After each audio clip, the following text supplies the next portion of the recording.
Okay, folks, it's your buddy Mike Messier, Mike's Instant Movie Review. Just saw Asphalt City, which is New York City, apparently, according to this film. Intense. Sean Penn plays a fire department, New York, FDNY, Fidney. I've never heard him say it like that, but he says that in the movie, Fidney. And he's got this young partner, kind of Denzel Washington, Ethan Hawke type of deal, if you remember that from Training Day.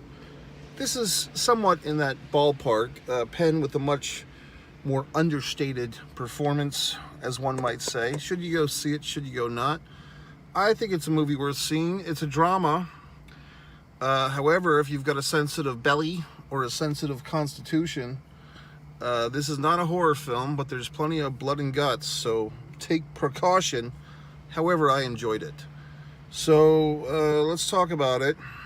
What's the movie all about, Samsung? Well, you have a young upstart rookie, That's always fun in these films, to have the rookie, because we see the world through the eyes of the rookie. He's in New York City. He's working as FDNY, I guess you'd say, paramedic, emergency paramedic. He's in the truck with the grizzled vet, Sean Penn, who I have to give him credit. He looks the same, like he's looked for 20 years, so Sean Penn's got to be 60-something, and he still looks 40-something. So hashtag whatever. But the movie was good. It's intense. It's a slice of life, a slice of a life, a slice of a career. I couldn't handle it. And so whenever I see, a profession where, I couldn't do that profession. I couldn't do that, or I wouldn't want to. I couldn't. I mean, not only wouldn't want to, but I couldn't. Let's face facts. Just the human interaction, the intensity, the lack of appreciation from you people. I get enough of that doing YouTube. So how am I going to be a fucking emergency EMT, for crying out loud? So we go through all these phases. We see all these intense things. We kind of get to the point with this movie where there's like 3 or 4 or 5 intense situations. There's blood, there's guts, there's intrigue. And we're kind of just waiting, like, okay, eventually something's going to happen where these partners have to make a choice, or someone's going to turn on each other. Now some strangers approaching my vehicle, so I have to be quiet for a moment. I just have to be quiet.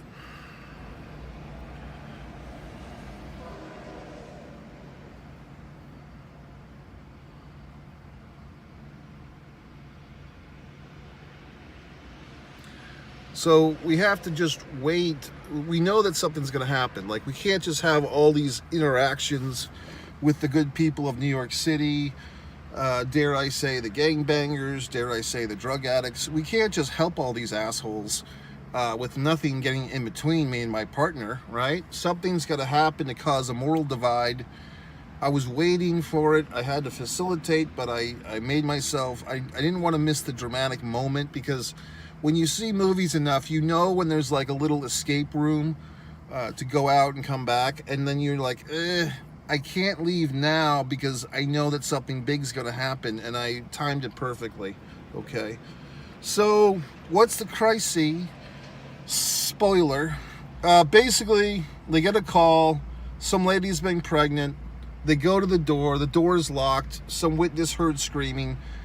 Sean Penn, the elder statesman, kicks the door in, and we see blood on the sheets, blood on the lady. It's a nasty mess. There's a fetus, a child, a baby, freshly born. This woman is in no shape to take care of herself or the child. There's a needle in her arm. There's blood and the placenta, or whatever the fuck. The rope, or whatever, it's the umbilical cord, or whatever the fuck. All types of nasty, disgusting birthing process, body things, fluids. Our buddy there, Sean Penn, Radinsky, I think is the name. They call him Rand, or Ron, or Rand, or Radinsky, takes the baby to another room, this nasty restroom of some kind. And this is where our intrigue starts. So it's all about morality, playing God, perhaps, choices. So interestingly enough, the movie at the end, I stuck around for the end credits, and they did dedicate this film to the hardworking people on the New York. I don't know if it just said New York or every, emergency medical team everywhere. But yes, because it's a film, we need some drama. Did he make a mistake? Did Radinsky not give proper care to this infant and let the infant go to die? Because this other team barges in, and because Penn's characters say, Radinsky's saying, it's a stillborn, baby's dead. And then they take the baby, and lo and behold, the baby's fucking shaking around and stuff. Meanwhile, our young rookie has discovered from the mother of this child, this baby, that she's got AIDS, and she has not been taking the medicine to prevent the baby from getting AIDS, even though she's had it. So the picture that we're being painted, although I was wondering, how would Radinsky, if he's in the room with the child, how does he know that the mother has AIDS? Because I don't think he was there for that reveal, unless I'm coagulating the scene in my mind somehow. So Radinsky made a morality call. He played God, okay? So by the strictest level of the law, protocol, as they would say, you're supposed to just help whoever you can help and not play God. But that's what these gentlemen and women get themselves involved in, because they find themselves in these horrible situations. And Radinsky's Meryl Streep dilemma was, this baby's going to have a terrible life growing up with AIDS. So he was basically going to let this baby die. Okay? So, all these moral dilemmas. Who are you to judge? All that crap. And the two gentlemen kind of get pushed against each other to testify or to give a statement. Interestingly enough, former heavyweight champion Mike Tyson, boxing, is in this movie. I don't know why all these assholes give Mike Tyson all these roles. I mean, sure, you could give Lennox Lewis, who was never convicted of rape, a role, or Evander Holyfield, but everyone feels the need to give Mike Tyson all this work in film. Strange industry, assholes. But anyway, so Tyson is actually fine in the role. It's just he sticks out because, he's Mike Tyson. But he's playing like the chief or the whatever, the captain or whatever the fuck. Who else? I think Michael Pitt was like the third lead, I guess you'd say, like kind of the loose cannon guy. Is that Brad Pitt's younger brother? All these things. There was some guy, some actor that it's bothering me because I kept thinking that fucking asshole was this actor that I was thinking of, but it's not. So the guy I was thinking of, his name is on the... It's blonde guy, always smiling.